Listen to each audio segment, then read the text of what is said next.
Hola, Luis with the Critical Update. And today we're going to be talking about a report that just came out that we keep hearing this, but it seems like people are desensitized. People don't really think about it. But 2024 saw a record number of ransomware victims. That, I mean, every year we have more and more ransomware cases. Things just keep getting harder for business owners to protect. People keep ignoring it, which also puts us in a bad spot. But some of the things that we keep talking about, simple steps that people can take, businesses can really go a long way in one, reducing the possibility of getting ransomware, but also if and when you do get hit by ransomware, having some things done upfront before it happens can really save you a lot of pain and suffering and cost. Um, so here, one thing that caught my eye: number of ransomware attackers reached a new high. There's a couple of documentaries on National Geographic that I watched a couple of weeks ago, and I was actually pretty freaked out about it because now your local gangs are getting into the ransomware business. Why? Because it's easy. There's a low barrier of entry. You can do ransomware as a service. It doesn't really take a whole lot. You just need a computer. Everything is already on dark web. They split the profits. Uh, they actually say in that documentary how it's less risk. You don't hardly ever get caught. They make more money.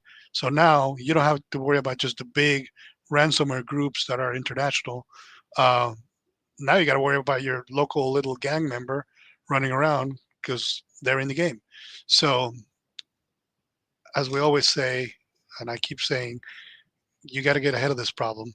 And in order to get ahead of this problem, you have to do an assessment so you know what the gaps are that somebody would actively exploit. You got to know what tools are out there. You don't have to spend a whole bunch of money. You just have to spend the right amount in the right places to protect yourself and cover the gaps. So if you want to talk about it, we're available. We're always happy to help. We don't even have to do business. If you have questions, we're happy to answer your questions.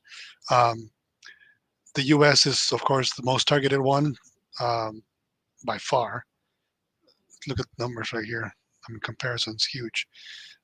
Banking and finance saw a relative decrease in the number of victims, but they were still significantly attacked. Manufacturing was the most targeted industry. Now, I know that trades, small business trades, have been a focus of a lot of these organizations because if they can break into your email system and do their little research, they wait for a big contract, big sale to happen.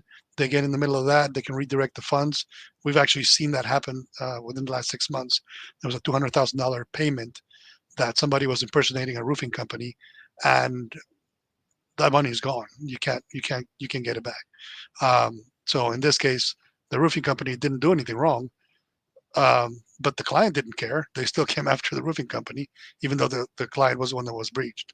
So you can put yourself in a better position by being proactive and not waiting for something bad to happen, but being proactive and putting things in place.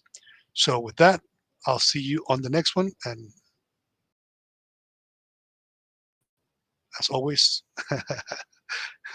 let us help you. Thanks. Bye.